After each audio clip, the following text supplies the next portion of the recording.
Yes. Alors aujourd'hui, on commence une nouvelle série, une nouvelle thématique sur la vie de Jacob, quand la vie ressemble à une lutte. Parce que la vie est pleine de merveilles et elle est pleine aussi parfois de défis. Et j'ai amené avec moi une photo, je vous montre une de nos dernières vacances avec notre famille. On est parti aux îles Açores. Sur l'Atlantique, c'était magnifique, on appelle ça l'Hawaï de l'Europe. Il y a des paysages extraordinaires, c'était juste, on a fêté nos 10 ans de mariage de cette façon-là. Et je vous montre la photo d'après, donc ça c'était un jour, le lendemain. On était à l'aéroport, on attendait notre avion qui a pris 3 jours, 3 fois 24 heures, avant de nous ramener à la maison. Vous voyez, le regard est différent. Il y a des moments tellement marquants dans notre existence, ils ont un parfum du ciel. Il y a des moments, c'est le parfum du ciel. Il y a des moments où on voudrait que le temps s'arrête, que le temps se fige, parce que la vie est belle, parce qu'elle est délicieuse, elle est surprenante, elle est merveilleuse. Est-ce que vous avez déjà eu des journées comme ça? Je suis sûr que vous avez eu des journées comme ça. Mais il faut le dire aussi, il y a des moments très très différents. Des moments très difficiles. Il arrive parfois aussi que la vie se complique et qu'elle prenne une tournure qu'on n'avait pas envisagée. Qu'elle prenne une autre tournure. Elle prend la tournure d'une lutte ou d'un combat acharné parfois.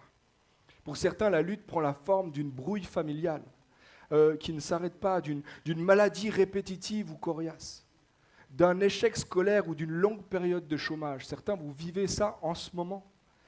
Pour certains, à certains moments, tu passes d'une ou plusieurs déceptions sentimentales, tu passes d'un échec sentimental à un autre, et puis on dirait que ce n'est pas le bon moment, que ça ne marche pas avec les hommes, avec les femmes, il y a quelque chose qui ne marche pas. Certains, vous vivez peut-être une difficulté financière, vous ne savez pas comment en fait joindre les deux bouts à la fin du mois, c'est compliqué depuis le 13 du mois. Et vous dites comment on va faire, comment on va passer. Parfois, la vie ressemble vraiment à une lutte. Et vous avez probablement plein d'autres exemples que ce que je viens de dire de votre propre cru. Vous avez vous-même des luttes. Certains, vous les avez vécues dans le passé, vous en êtes sortis, puis certains, vous les vivez en ce moment même. La réalité, c'est qu'on passe toutes et tous par des luttes, par des épreuves, par des saisons de combat, dans toutes les sphères de nos vies. Et chacun d'entre nous ici, j'aimerais pas être un oiseau de mauvais augure, mais chacun d'entre nous, nous avons passé par des luttes. Nous passons peut-être, certains d'entre nous passent en ce moment par des luttes. Et j'aimerais te dire que probablement à l'avenir, tu vas traverser des saisons de lutte. Ce n'est pas une prophétie, c'est juste une logique un petit peu de la réalité dans laquelle nous sommes. Nous passons tous par des saisons de lutte et il y en a encore dans le futur. Alors je crois qu'il est bon pour nous d'apprendre, de découvrir comment Dieu vient au milieu de nos luttes et comment est-ce qu'il révèle ce qui se passe derrière nos luttes aussi. L'Ecclésiaste fait le même constat lorsqu'il écrit à Ecclésiaste 3, verset 1, il dit « Il y a un moment pour tout et un temps pour toute chose sous le soleil, un temps pour naître, un temps pour mourir, un temps pour planter et un temps pour arracher ce qui a été planté. Un temps pour tuer et un temps pour guérir, un temps pour démolir et un temps pour construire. Il y a un temps pour pleurer, il y a un temps pour rire, un temps pour se lamenter et un temps pour danser. » Il continue encore pour dire « La vie est à la fois pleine de merveilles et parfois tellement, elle ressemble tellement à une lutte. Il y a des temps pour toutes choses, la vie est faite à la fois de merveilles et de misère. Elle est à certains moments belle et douce et à d'autres moments elle est dure et brutale. La vie est parfois, elle ressemble à une lune de miel et parfois elle ressemble à une lutte acharnée. La vie est à la fois ça et à la fois ça. » Puis ce matin, on commence une collection de messages, de 4 messages qui vont nous prendre tout le mois de novembre où on va parler de Jacob, un personnage biblique fascinant. Extraordinaire. Il est fascinant parce qu'il est un des maillons clés de la grande histoire du salut. Vous savez que Jacob est héritier d'une promesse qui va passer de génération en génération jusqu'à Jésus-Christ et jusqu'à nous. Encore aujourd'hui, nous sommes héritiers d'une promesse qui passe par toutes ces générations, qui passe par Jacob. Il est fascinant parce qu'il est un maillon clé. Il est fascinant parce que Dieu utilise sa vie. Il passe au travers de sa vie et il bénit au travers de sa vie. Mais il est aussi fascinant par son humanité, par son histoire qui est loin d'être un fleuve tout tranquille. Et son caractère est à la fois complexe, ambigu et très paradoxal. Il y a des aspects très spécifiques de la vie de Joseph. Et moi, j'aime lire ce genre d'histoire, lire ce genre de personnage parce que je réalise que moi je suis aussi complexe, je suis aussi paradoxal parfois que ces hommes-là et ces femmes-là qui ont vécu des choses extraordinaires dans la main de Dieu, ils ont vu la main de Dieu agir dans leur propre vie et au travers de leur propre vie aussi, mais ils sont parfois dans des luttes, dans des combats qui sont clairement humains, qu'on vit toutes et tous à certains niveaux également dans nos vies. Et ça me rassure de savoir que Dieu est le Dieu des Jacob. Que Dieu est le Dieu de ceux et celles que oui, il veut utiliser les Jacob, mais en même temps, il vient dans une vie qui est tellement ambiguë, tellement spéciale, tellement complexe. Elle n'est pas si droite que ça, elle n'est pas si belle que ça. Jacob veut dire l'usurpateur, il est un voleur. Jacob est un personnage tellement complexe et Dieu utilise cet homme-là, il veut bénir au travers de cet homme-là aussi. Alors ça m'encourage, ça nous encourage. Dieu bénit les Jacob et Dieu utilise les Jacob pour bénir aussi autour. Amen. Ça révèle sa bonté, les amis. Il est un Dieu qui révèle sa bonté parce que c'est pas parce qu'on est bon, nous, c'est parce que lui est bon dans nos vies. Amen. Alors j'aime lire la vie de Jacob parce qu'elle révèle le Dieu parfait derrière sa vie imparfaite. Mais j'aime aussi lire la vie de Jacob parce que nous pouvons nous identifier à cet homme qui a vécu tellement de sortes de combats différents, de luttes dans sa propre famille, dans sa vie sentimentale, dans son travail, dans le domaine des finances, dans sa santé et même sur le plan spirituel. Il y a toutes sortes de luttes qui vont prendre place dans sa vie. Sa vie commence dans la lutte, on va le voir ce matin, et sa vie ne fait que d'enchaîner lutte sur lutte, bataille sur bataille, jusqu'à un certain point où il va même se battre avec Dieu. Vous vous rendez compte, l'ange de l'Éternel vient se battre avec lui. Et voici ce qu'il est dit en Genèse 32, verset 29. Ton nom ne sera plus Jacob, c'est Dieu qui parle. Ton nom ne sera plus Jacob, mais tu seras appelé Israël, car tu as lutté avec Dieu et avec des hommes et tu as été vainqueur. Amen. Tu as vécu toutes sortes de luttes, mais moi je déclare, Dieu déclare que tu es maintenant vainqueur. Je te déclare vainqueur dans tes luttes. Amen. Moi, je prends cette parole pour moi-même. Je ne sais pas si vous avez des luttes et des combats. Moi, je les prends pour moi-même. Amen. J'aimerais dire, déclarer sur ta vie aujourd'hui, peu importe ton contexte, peu importe si tu traverses des luttes, des temps difficiles, Dieu connaît tes luttes. Dieu s'intéresse à tes luttes. Dieu vient et se révèle au milieu de tes luttes. Et il révèle la capacité en toi de devenir vainqueur dans tes luttes. Amen. On peut applaudir le Seigneur ensemble ce matin. Gloire à Dieu. Ma prière au long de cette série de messages, on sera plusieurs à apporter, mais ma prière c'est que tu puisses aujourd'hui et dans les prochaines semaines expérimenter aussi dans tes propres luttes la proximité du Seigneur, le Dieu qui est proche de toi alors que tu combats. Et que tu expérimentes aussi la victoire du Seigneur au milieu de tes luttes. Il veut se révéler comme le Dieu victorieux, comme le Dieu qui combat pour toi. Amen. Alors dans cette série sur la vie de Jacob, on va regarder ensemble à certains des domaines de nos vies qui sont soumis à toutes sortes de luttes. Et on va surtout regarder aussi aux causes profondes, à certaines des causes profondes qui produisent ces luttes en nous. Et comment est-ce que Dieu vient nous rejoindre et comment il se révèle dans nos luttes et nous rend vainqueurs dans nos luttes. Et je me réjouis vraiment. Est-ce que vous êtes prêts ce matin pour commencer cette série? Amen. On est prêts? Alors ce matin, on va lire le tout début de la vie de Jacob pour comprendre le contexte dans lequel il est né et il a grandi. On se trouve dans Genèse chapitre 25, verset 19 et suivant. Voici la lignée d'Isaac, fils d'Abraham. Abraham eut pour fils Isaac. Isaac était âgé de 40 ans quand il prit pour femme Rebecca, qui était la fille de Bethuel, l'araméen de Padan-Aram, et la sœur de Laban, l'araméen. Isaac supplia l'Éternel pour sa femme, car elle était stérile, et l'Éternel l'exauça, sa femme Rebecca tomba enceinte. Les enfants se heurtaient à l'intérieur d'elle, et elle dit, « Si telle est la situation, pourquoi suis-je enceinte ?» Elle alla consulter l'Éternel, et l'Éternel lui dit, « Il y a 2 nations dans ton ventre, et 2 peuples issus de toi se sépareront. Un de ces peuples sera plus fort que l'autre, et le plus grand sera asservi au plus petit. » Verset 24, le moment où elle devait accoucher arriva, et voici qu'il y avait des jumeaux dans son ventre. Le premier sortit roux et couvert de poils comme un manteau. On l'appela Ésaü. Ensuite sortit son frère, dont la main tenait le talon d'Ésaü, on l'appela Jacob. Isaac était âgé de 60 ans à leur naissance. Ses enfants grandirent. Ésaü devint un habile chasseur, un homme de la campagne, alors que Jacob était un homme tranquille qui restait sous les tentes. Verset 28, Isaac aimait Ésaü parce qu'il lui amenait du gibier, et Rebecca aimait Jacob. Fin de la lecture. Amen. La lutte commence tôt. On parle de lutte familiale ce matin. Lutte familiale. La lutte de Jacob commence même avant qu'il soit conçu. Je ne sais pas si tu as remarqué, alors qu'Isaac, son père, prend Rebecca pour épouse, il se rend compte rapidement, il l'épouse à 40 ans, rapidement après il réalise qu'il y a un problème. Il ne peut pas avoir d'enfant, elle ne peut pas avoir d'enfant, elle est stérile. Et dans cette culture, être stérile, c'était une honte pour une femme, parce que si avoir un enfant, c'était une bénédiction de Dieu, alors ne pas avoir d'enfant, c'était l'inverse, c'était synonyme qu'il n'y avait pas la bénédiction de Dieu. Alors il y avait une honte attachée au fait d'être stérile. Mais en plus de ça, c'est pas seulement la culture, mais cette famille-là avait reçu une promesse par Abraham, et ensuite Isaac avait reçu que de leur descendance allait naître une nation, qu'allait naître un peuple qui allait être béni de l'Éternel pour bénir toutes les nations. Alors il y avait une attente et il y avait une promesse sur toute la famille, et donc Isaac était le fils de la promesse, et il se tenait à cette prière, à cette promesse-là, et puis il réalise que sa femme ne peut avoir d'enfant. Alors qu'est-ce qu'il fait? Qu'est-ce qu'ils font?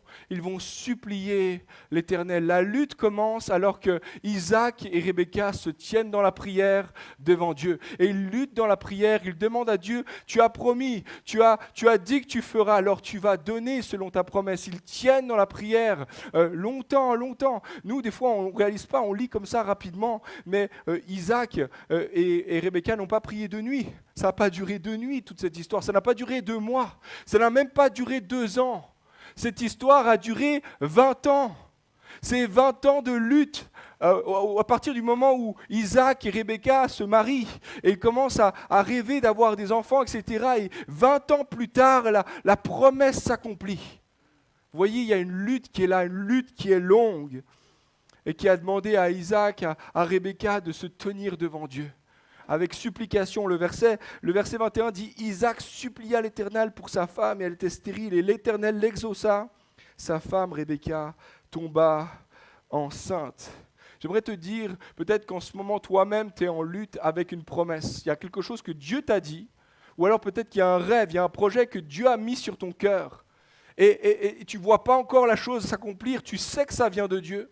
Peut-être tu as un projet d'avoir des enfants, peut-être tu as un projet ministériel ou un projet professionnel ou un projet, tu sais que ça vient de Dieu, mais ce n'est pas encore là. J'aimerais t'encourager, continue à lutter, continue à te tenir devant Dieu, continue à t'accrocher à la promesse de Dieu, parce que Dieu va accomplir tôt ou tard.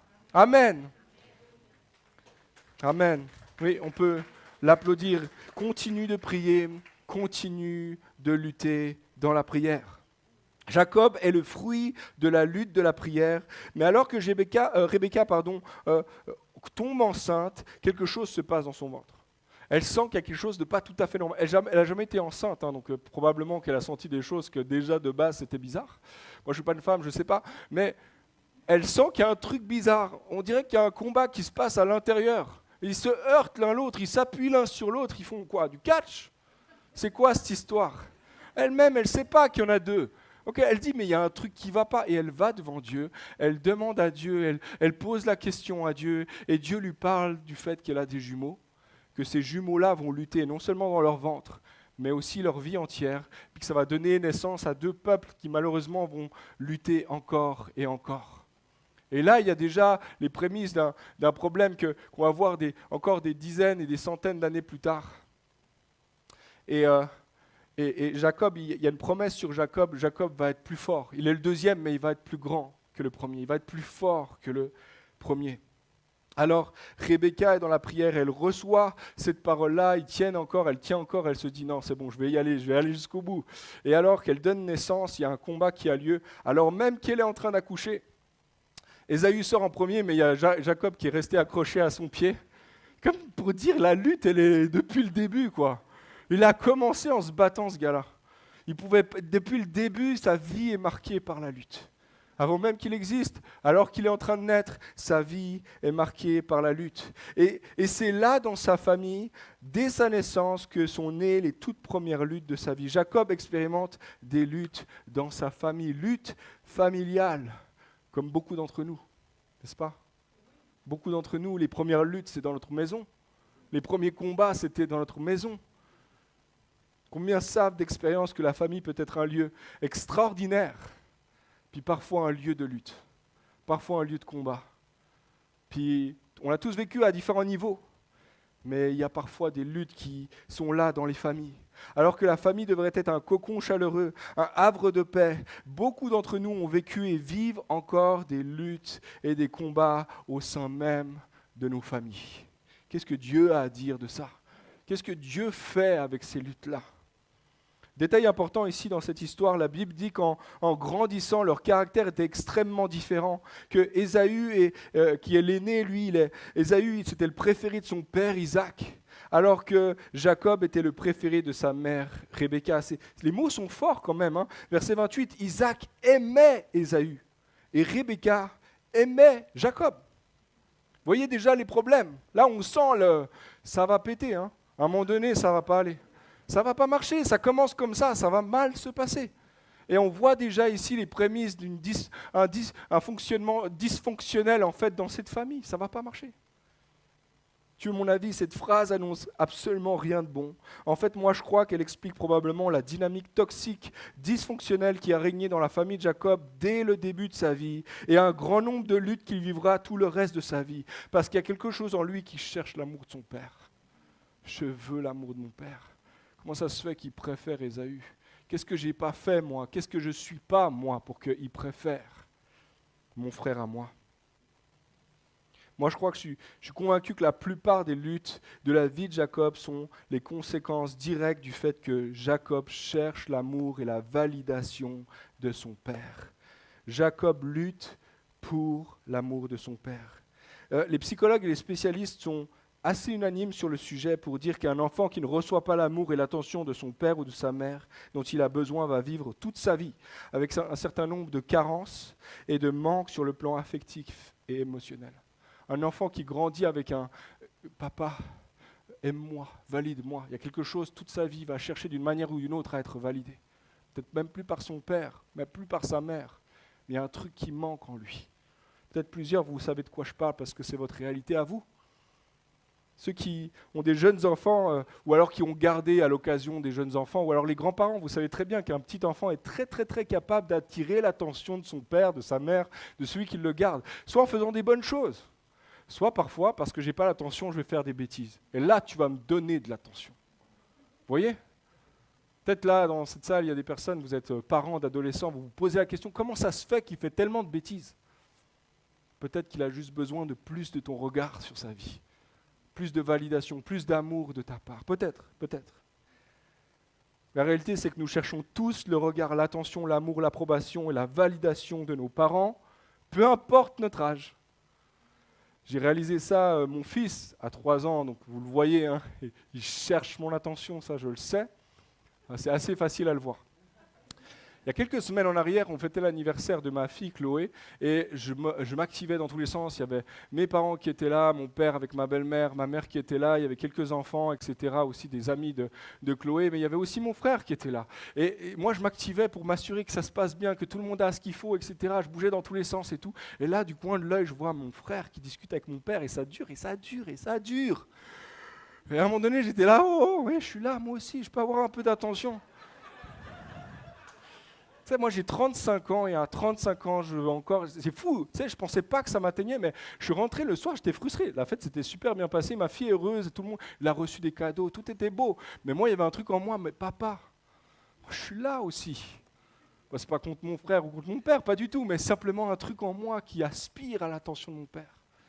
Je réalise non seulement pour moi qu'à 35 ans, mon fils qui a 3 ans, mais je pensais à ma mère et à ma tante qui aujourd'hui ont de la peine à discuter ensemble. Ils ne peuvent pas se retrouver dans la même pièce. Et la racine de pourquoi ils ne se parlent plus, c'est l'attention du papa. Le papa est décédé maintenant, ça fait plusieurs années qu'il n'est plus là, mais encore aujourd'hui, c'est toi qui as pris l'attention de papa. Tu avais tout l'amour pour toi. Tu avais toute la validation pour toi. Et les deux souffrent de ce manque-là et ils ne peuvent plus se parler à cause de ça. Et je crois que dans chacun d'entre nous, il y a un enfant qui crie « S'il te plaît, papa, donne-moi de l'attention. S'il te plaît, maman, regarde-moi, dis-moi que je suis valide. Approuve-moi, montre-moi que je suis bel et bien un homme ou une femme. » Il y a quelque chose en chacun de nous qui aspire à ça. Jacob cherchait l'amour et l'attention de son père, alors il a tenté de voler l'attention de son père en volant le droit d'aînesse de son frère. Il cherche un moyen. Et laissez-moi vous dire, il y a un moment donné, plusieurs vous connaissez l'histoire, mais à un moment donné, il y a une occasion qui se présente, mais lui, ça fait longtemps qu'il pense à cette occasion-là. À un moment donné, je vais lui prendre l'attention de mon père. Et on voit plus tard que Jacob, ils sont maintenant adultes, etc. Ésaü est allé aller chasser, il était dans les champs, il a travaillé toute la journée, il est éreinté. Il arrive vers Jacob qui lui prépare une petite soupe de lentilles tranquille. Ça sent bon, il y a un bon petit fumet là, tu as envie de t'asseoir, tu as envie de manger. Et lui, il arrive, il a faim, il a plus d'énergie et il vient, il sent ça et dit « S'il te plaît », il le supplie, « S'il te plaît, donne-moi de ta soupe. Donne-moi de ces lentilles. » Et Jacob se frotte les mains. « Ok. » Et voici ce qu'il est dit, verset 30. « Laisse-moi manger de ce roux. » C'est Ésaü qui parle de ce plat roux, « car je suis fatigué. » Verset 31, Jacob répondit, « Vends-moi aujourd'hui ton droit d'aînesse. » Juste ça, quoi. Ésaü répondit, « Je vais mourir. À quoi me sert ce droit d'aînesse ?» Un petit peu quand même déséquilibré aussi en termes...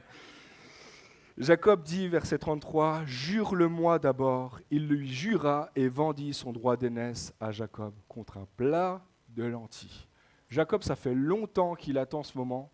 Ésaü ne l'a pas vu venir. Il ne réalise pas la bénédiction du droit d'aînesse. Tu vois, c'est comme si Jacob attendait ce moment depuis si longtemps. Il idéalise depuis longtemps le moment où son père va le regarder comme il regarde Ésaü. Il cherche l'attention du père. Je veux être l'aîné, moi aussi. Je veux être comme toi parce que quand je regarde comme il te regarde, moi aussi je veux être regardé comme ça. Alors il agit avec intention dans l'objectif de tirer l'amour, l'attention de son père sur lui. Rappelez-vous, Isaac avait reçu la promesse que sa descendance allait donner naissance à une grande nation. Alors Jacob pensait que s'il récupérait le droit d'aînesse, peut-être que les yeux pleins d'étoiles de Isaac allaient tourner maintenant sur lui parce que c'était lui qui allait devenir l'héritier de la promesse peut-être. Il cherche un moyen de tirer l'attention sur lui. Jacob fait un truc grave et la seule raison pour laquelle il le fait, c'est parce qu'il lutte pour obtenir cette attention et il est prêt à tout. Il est prêt à tout pour l'obtenir. Je ne sais pas pour toi, mais moi, quand je lis cette histoire, ça m'interpelle. En fait, je crois qu'elle devrait tous nous interpeller à un niveau ou à un autre. Et j'aimerais dire aux parents qui sont dans la place, aux grands-parents qui sont dans la place, aux tontons, tatas, à tous les grands frères, grands cousins, etc., tu as une responsabilité dans ton regard sur les enfants. Ton regard est important. La façon dont tu regardes ton fils, ta fille, c'est extrêmement important. Tes enfants, ton fils, ta fille a besoin de voir ton regard, de voir ton amour, de voir que tu as de l'attention pour lui. On a besoin de ça. Dans notre communauté, on a besoin aussi, et puis là j'élargis un petit peu, mais dans notre famille, notre communauté, portons nos regards sur la prochaine génération, les amis. Nos enfants regardent à nous, ils cherchent l'attention dans nos regards, ils cherchent l'approbation et l'amour dans notre regard. Laissons-les pas faire des pieds et des mains pour avoir un tout petit peu de notre attention. Donnons-leur leur attention, donnons-leur de cet amour-là. On devrait réaliser, les amis, que nous avons un rôle important à jouer dans la prochaine génération, dans notre famille d'abord, et plus largement dans la communauté aussi. En fait, je crois que c'est un enjeu tellement important, peut-être plus que jamais. Dans notre génération et dans notre culture, il y a une pandémie d'enfants qui grandissent et qui deviennent adultes sans que personne les accompagne dans ce processus-là. Ils doivent s'auto-initier. Ils doivent attendre que par eux-mêmes, ils s'initient. Les amis, c'est à nous d'initier la prochaine génération. Nos enfants ont besoin que nous les accompagnions. C'est peut-être tes petits-enfants, c'est peut-être ton petit cousin, c'est peut-être un enfant qui est dans cette église ou un jeune qui est dans cette église, mais ces jeunes et cette prochaine génération a besoin de notre regard les uns sur les autres. Depuis les années 70, les sociologues ont inventé un terme. Le terme, c'est adolescent. Vous avez déjà entendu adolescent ? Adolescent, c'est la contraction entre adulte et adolescent. Et en fait, c'est des hommes et des femmes qui ont l'apparence d'être adultes, Ils ont 30 ans, 35 ans, 40 ans, certains ont 50 ans, ils ont l'apparence d'être adultes, mais dans leur cœur et dans leur tête, c'est comme des adolescents qui sont en attente qu'un père les valide, qu'une mère les regarde. Et ça, c'est depuis les années 60, 70 qu'il y a ce problème-là. John Tyson explique le phénomène de la façon suivante. Au cœur de l'incapacité de notre culture à élever des enfants pour devenir des hommes se trouve une épidémie d'absence de père, et j'élargis, de mère. En fait, en tant que parents, en tant que grands-parents, oncles, tantes, grands frères, nous devons réaliser que notre rôle est déterminant pour la vie des enfants autour de nous. Notre attention et notre amour sont déterminants pour leur avenir. Selon le site fatherhood.org, voici quelques-unes des statistiques sur l'impact de l'absence des pères dans notre société. Les enfants qui grandissent sans père sont 4 fois plus susceptibles de vivre la pauvreté, sont plus susceptibles de souffrir de problèmes émotionnels et comportementaux, ont des niveaux de comportement agressif plus élevés, ont 2 fois plus de risques de mortalité infantile, sont plus susceptibles d'aller en prison. On dit qu'un enfant sur 5, une personne en prison sur 5 a grandi en tant qu'enfant sans père. Un enfant sur 5 a vécu avec son père. Ça fait 4 qui n'ont pas vécu avec un père. Et donc il y a une épidémie ici. Il y a une société qui est en manque de pères, en manque de repères. J'élargis de mères aussi. Les amis, nous avons un rôle à jouer. Je crois que pour cette raison, et c'est la raison pour laquelle Jacob fait ce coup tordu à son frère, c'est la seule raison, c'est parce qu'il cherche l'amour et l'approbation de son père à tout prix. Est-ce qu'il y en a qui se rappellent du groupe NTM ? Dans les années 80-90, NTM, c'est des rappeurs. Moi, je faisais partie de ce bord-là, si jamais. À l'époque, on a tous une histoire before Christ. Mais donc, il y avait une... j'écoutais, etc. Puis il y a toutes sortes de chansons, je ne les recommande plus aujourd'hui. Mais il y avait un chant qui est resté un classique aujourd'hui. Laisse pas traîner ton fils. Vous vous rappelez de cette chanson ? Laisse pas traîner ton fils si tu veux pas qu'il glisse. Je vais pas le rapper, Laisse pas traîner ton fils. Et je trouve que c'est très très parlant. Déjà dans les années 80-90, il y avait ces gars-là qui étaient des adolescents et qui disaient « laisse pas traîner ton fils ». Toi maintenant qui es père, laisse pas traîner ton fils. J'aimerais te dire, si tu es père, grand-mère, maman, tante, tonton, grand frère, que tu es cousin, tu as un rôle à jouer dans la prochaine génération. Amen. J'aimerais dire à tous les pères de cette salle, tu t'imagines pas à quel point ton fils, ta fille a besoin de toi. Ton rôle est beaucoup plus important que ce que tu ne le penses. J'aimerais dire à toutes les mères de cette salle, ta voix est importante. Ce que tu dis sur la vie de tes enfants est extrêmement important. Amen. Barack Obama a dit ceci, n'importe qui peut avoir des enfants. Faire un enfant ne fait pas de toi un père. C'est le courage d'élever un enfant qui fait de toi un père. Ça, c'est un père. C'est la différence entre un père et un géniteur. John Tyson a écrit « Quand nous prenons la décision, quand nous disons que nous voulons élever un enfant, ce que nous disons en réalité c'est « Je te veux dans ma vie. Je vais prendre responsabilité pour toi. Je vais te donner tout ce que je peux te donner pour que tu grandisses, pour que tu deviennes la meilleure personne que tu peux être. » Ça, c'est l'engagement que toi et moi, on doit prendre pour la vie de nos enfants, nos petits-enfants, les enfants autour de nous. Amen. Peu importe l'âge que tu as, que tes enfants soient jeunes, adolescents, adultes, peut-être qu'eux-mêmes ont déjà des enfants. Ton fils, ta fille a besoin de toi plus que tu ne le penses. Alors Jacob lutte pour chercher l'amour de son père, mais Jacob lutte désespérément, de manière désespérée, pour la bénédiction de son père. Quand son père est sur le point de mourir, Jacob apprend par sa mère que malgré le fait qu'il a obtenu le droit d'aînesse, c'est son frère qui va recevoir la bénédiction. Et la bénédiction à l'époque, ça veut dire c'est les dernières volontés. C'est là que tu vas recevoir la bénédiction orale de la part de ton père. Il y a quelque chose de très fort dans ce moment. Alors Jacob, avec l'aide de sa mère, va se déguiser en Ésaü. C'est désespéré, n'est-ce pas ? Il se déguise en Ésaü. Je ne sais pas comment il a fait. Il a commencé à mettre des poils sur lui, des peaux de je ne sais pas quoi sur lui, etc. Il a mis les habits de son frère. Il a peut-être mis le parfum de son frère, je ne sais pas. Il a pris un plat, ça ressemble un petit peu aux épices que mon frère met dans les plats. Et il est allé dans la tente de son père. Et dans un geste désespéré, il se fait passer pour son frère, dans le seul but que son père le voie. Son père voit plus grand-chose. Et maintenant qu'il y a quelque chose qui est confus là, il peut espérer qu'enfin il va le voir. mais il est obligé de se déguiser en Ésaü. Il est obligé de mentir. Il est obligé de porter un masque pour obtenir la bénédiction de son père. C'est un geste désespéré. Et Isaac tombe dans le panneau, et après avoir mangé, il le bénit de la manière suivante. Genèse chapitre 27, verset 27. L'odeur de mon fils est pareille à celle d'un champ que l'Éternel a béni. Rappelez-vous, il s'est fait passer pour Ésaü. Isaac a l'impression qu'il est en train de parler d'Ésaü.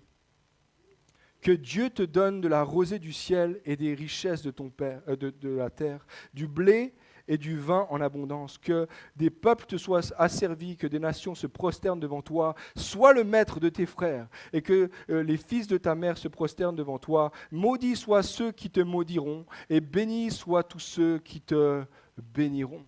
Cette bénédiction, elle était faite pour Ésaü, mais c'est Jacob qui la vole.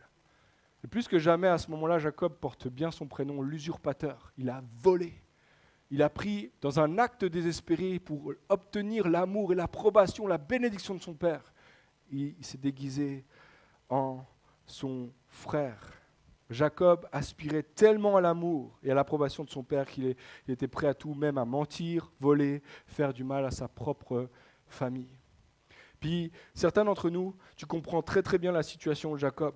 Tu as absolument tout fait pour que ton père ou ta mère te regarde. Tu as tout fait, tu as tout essayé, tu as absolument tout fait. Tu aurais été capable de faire n'importe quoi pour avoir un tout petit peu de leur attention, un tout petit peu de leur amour. Et c'est une telle souffrance pour toi que comme Jacob, tu as commencé à te déguiser. Tu as commencé à essayer de ressembler à ce que tu n'es pas. Dans le seul objectif qu'enfin il te regarde, qu'enfin il te voit.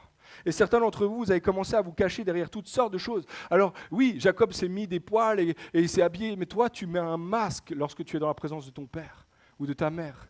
Et tu viens avec peut-être l'accumulation de richesses, parce qu'en fait, tu as l'impression qu'alors que tu accumules des richesses, ton père et ta mère vont enfin te regarder, enfin t'approuver. Certains, toi, tu vis avec... tu as tellement besoin de l'amour de ton père, de l'approbation, de la bénédiction de ton père, que tu as commencé à faire des choses qui ne te ressemblent absolument pas. Tu cherches la réussite professionnelle dans le seul but d'être approuvé par ton père. Parce que là, il est prêt à discuter avec toi lorsqu'on parle de ton travail. Pour certains d'entre nous, tu as commencé à porter des masques, toutes sortes de masques, d'une apparence, d'une vie parfaite qui répond à leurs attentes. Peut-être certains d'entre vous, vous êtes même dans les églises à cause de ça. Peut-être que ta foi chrétienne, en fait, elle est née seulement. Peut-être qu'aujourd'hui, c'est différent. Mais peut-être qu'au début, c'était simplement dans le seul objectif que mon père, ma mère me valide.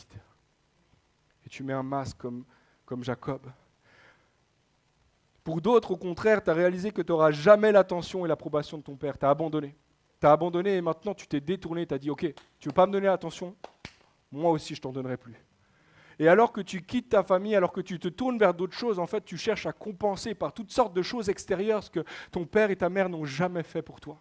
Puis il y a certains, tu as commencé à développer des addictions, toutes sortes de choses, des habitudes, des comportements destructifs même, simplement parce que tu essaies d'étouffer la souffrance qu'il y a à l'intérieur de toi, le cri de l'enfant qui dit « s'il te plaît, approuve-moi, s'il te plaît, aime-moi ».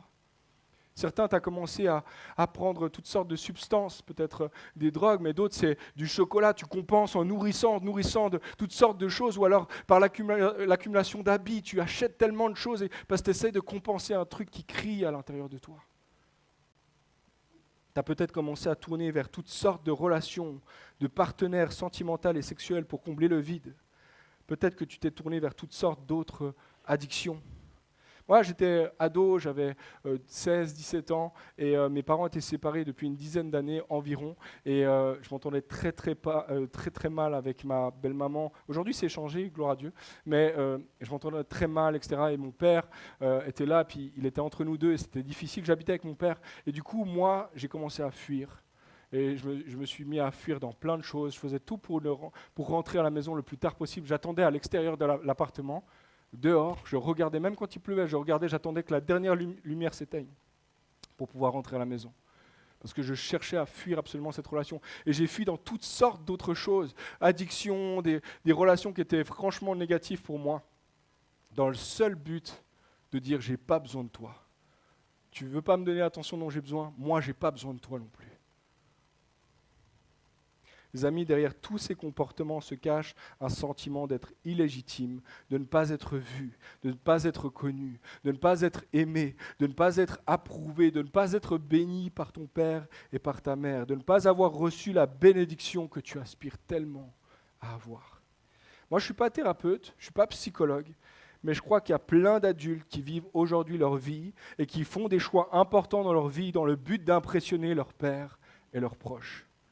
D'avoir enfin la validation, l'approbation qu'ils cherchaient dans le regard de leur père. Puis la raison, c'est que chacun d'entre nous avons besoin de la figure d'un père qui déclare « Tu es mon fils et je t'aime et tu es légitime et je te considère aujourd'hui comme un homme, comme une femme. » On a tous besoin de cette parole d'affirmation dans notre vie.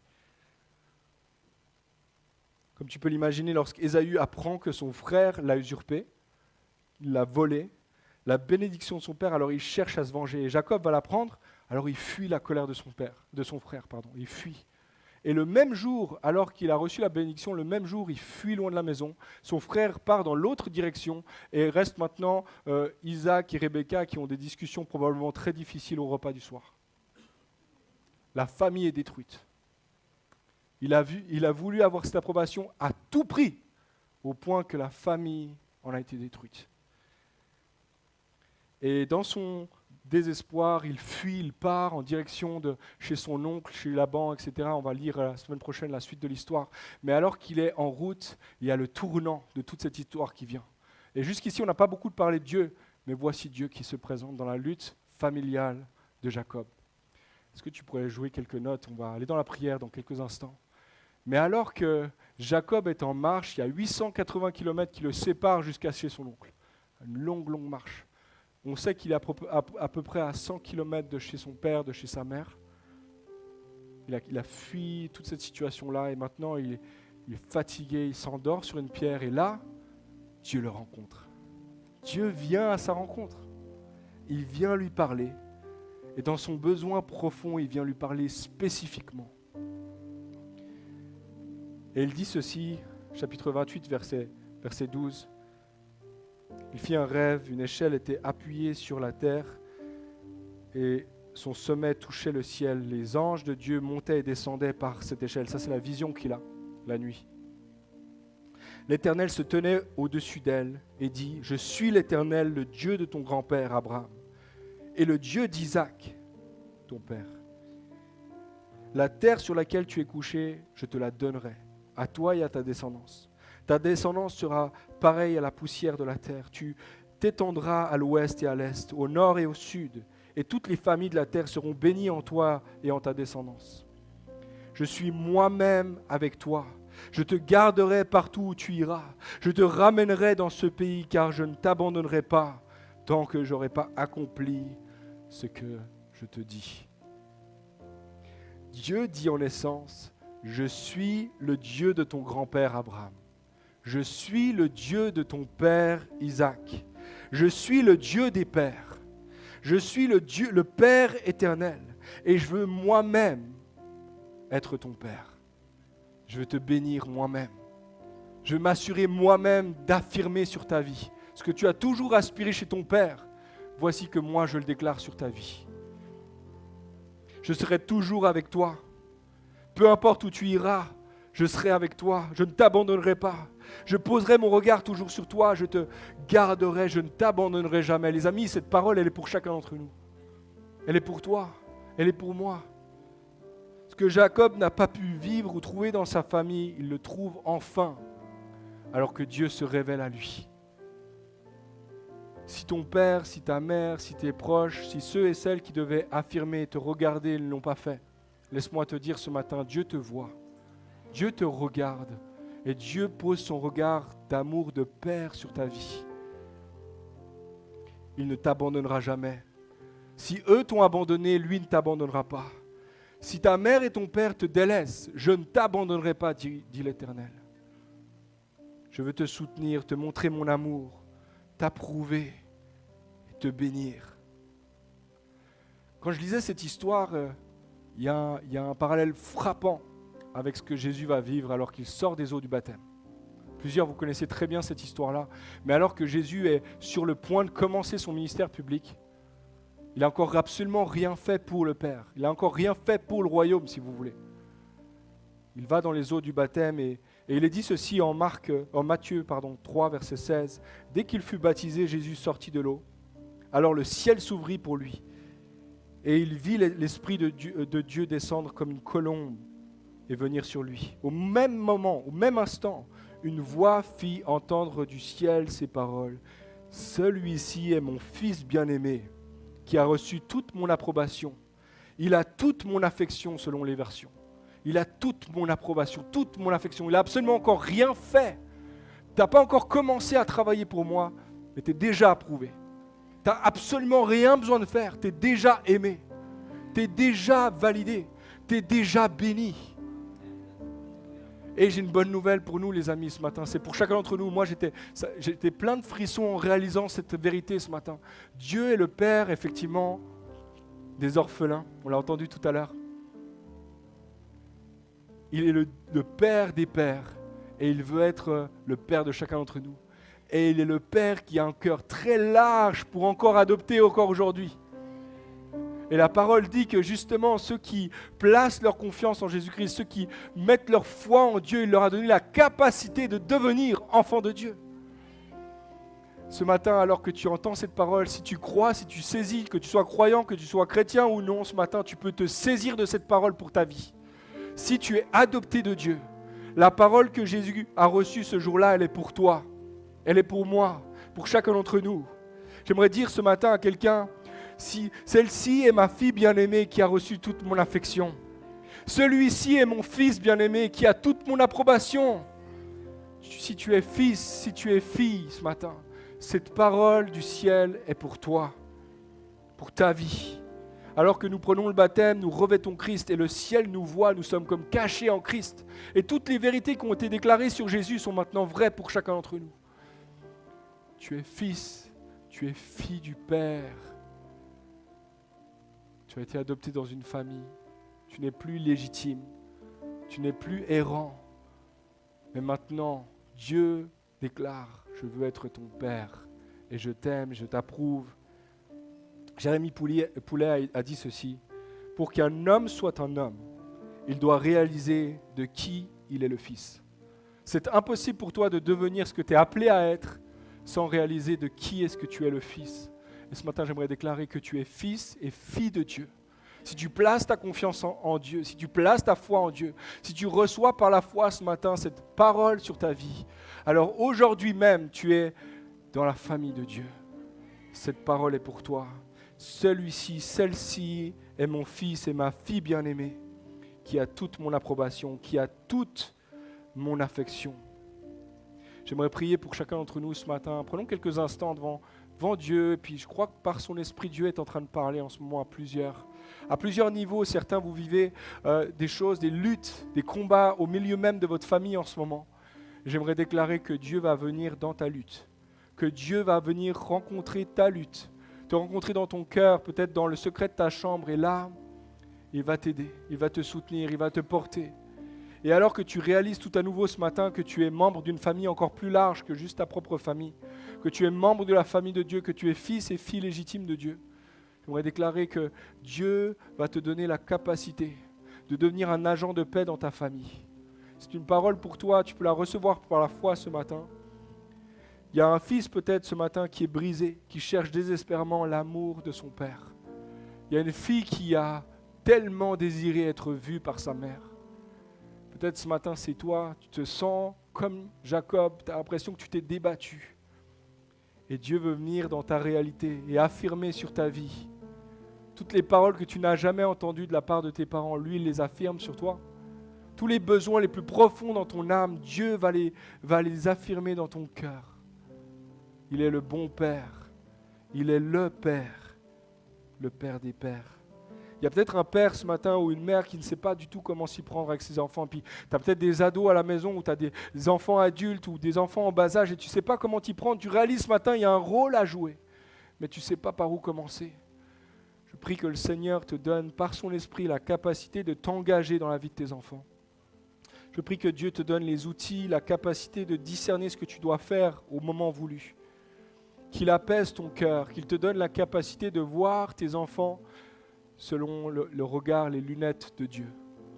Qu'il te donne la capacité de voir ton rôle à jouer dans tout ça. Et que tu prennes ce fardeau qui est doux et léger. Qu'il t'enseigne dans ce rôle-là. Il y a peut-être un fils, une fille ce matin, ou quelqu'un qui se sent comme errant, comme un enfant orphelin. Et j'aimerais donner l'opportunité ce matin, alors que terminons ce message, de répondre à l'appel de cette parole. Peut-être ce matin, tu es dans ce lieu et tu n'as pas encore expérimenté la réalité de l'adoption en Jésus-Christ.